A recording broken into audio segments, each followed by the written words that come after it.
Hey guys, Coronavirus with George here. I want to start off by looking at numbers in the United States. Something interesting I want to show you guys. So here we have the new numbers for April 5th. So it's Sunday night, so Sunday's over with, so I put the numbers in for today. And here's something interesting. The rate of increase day over day, right, from the 4th to the 5th, is down to 8.1%. Now you saw it's been slowly creeping down from 21 to 18 to 16, then it kind of moved around back and forth.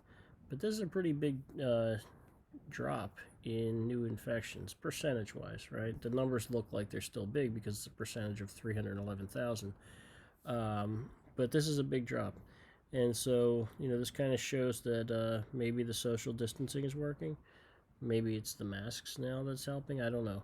But it seems like something's starting to work. I think all of this can be attributed from, March 27th onwards, and the cases are dropping. But that's a pretty big drop. So whatever it is, it's good. Just to give you an idea, 8 goes into 72 9 times, right? So that means it would take 9 days to double the number of cases now. So to get to 672,000, it would be today's Sunday, April 5th. So we're looking at April 14th, right? So that'd be a Tuesday, where we would hit 672,000, 73,000, whatever that's going to be. That's just one day, though, right? The numbers were higher before that. But if it's the same for tomorrow and the next day, or even continues to drop, then, we could really see this kind of taper off. And maybe we don't get to 1 million this month. Who knows? Okay, so let's take a look at the total deaths in the United States. As much as no one wants to see anyone die, this is actually another drop here in this, and this number didn't it doesn't change itself. So actually this brings the average down to 18.5, but really we're looking at 2 days in a row of around 14%. So a big drop in the rate of increase of deaths, right? So 14%, which is the average of these 2 days. It would take 5 days for numbers to double. So let's just start tomorrow. We'll assume tomorrow we're around 10,000. Then it'll be 1, 2, 3, 4, 5. April 10th to get to 20,000. Now again, if this continues to decrease the same way that these numbers are decreasing, right? And here you see there was 13.2 a couple days ago. Maybe it goes down to 8% in 2 days. Then they'll really start to slow down. So let's hope that does that. But at the current rate of, if we're at 14%, we're looking about doubling every 5 days.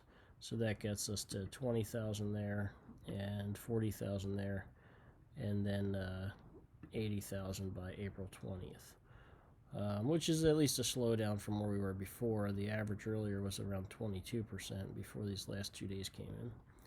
So that's positive. All right, let's look at the worldwide. 1.27 million cases, 69,000 deaths.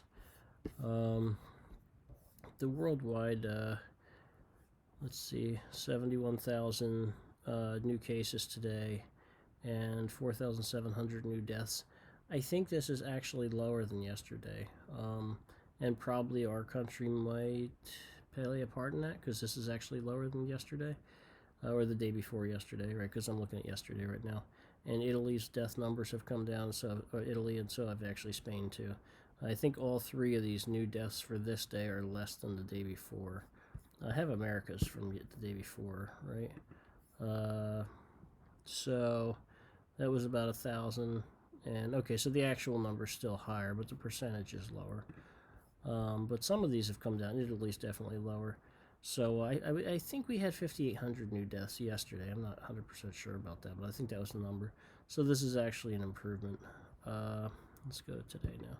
So this is the beginning of Monday now. It's Sunday night, but I guess in Europe it'll be midnight or after midnight now. So there's nothing here, so let's look at yesterday's numbers since they're all in. These are actually today's numbers from me. So we have USA at number 1. Spain passed Italy. No surprise there. We knew that was coming. Germany and France both passed China. China, again, we don't know if this is the right number, right? But whatever this number is, we'll just kind of use it as a benchmark because it's like a standing still number. Iran and UK will pass this number, and I think Turkey will too. Switzerland's increasing slower. Turkey blew by Switzerland pretty quick.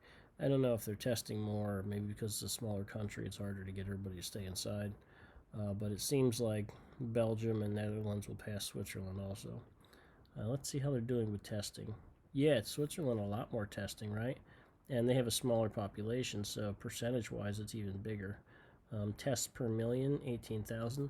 So that's actually 1.8% of the population has been tested. So that's good. As a percentage of population, also 2,400 cases per million, so that's 0.25%.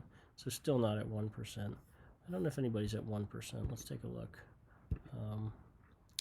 Vatican City 8.87, so almost 1%.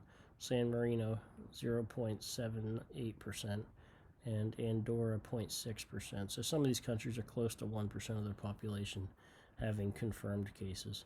The actual number of cases could be over that for a lot of countries. Oh wait, we're still doing today. Okay. So that's pretty much the numbers for today. Like I said, Turkey moving up quickly. Been watching them. I wanted to keep an eye on Japan. Where's Japan? How are they doing? There was some news about them. Yeah, so it looks like they're moving past some of their peers because you see countries with the same number of cases are a little lower. Japan coming up a little faster. Same thing with India. You have to wonder about India. Such a huge population, and parts of it very poor and very densely populated. So, and not just India, but other densely populated countries in that area. Bangladesh and Pakistan. I mean, I don't know if we'll get accurate numbers out of countries like that, but you have to wonder how the outbreak's going to go in those countries with less advanced healthcare systems and just even living conditions. I mean, if people, live in very poor villages, the idea of staying inside may be more unrealistic.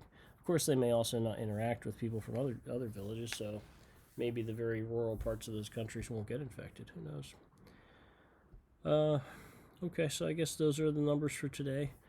Short video today, but good news in infections going down 8.1% day over day now. Let's hope we keep seeing that decrease.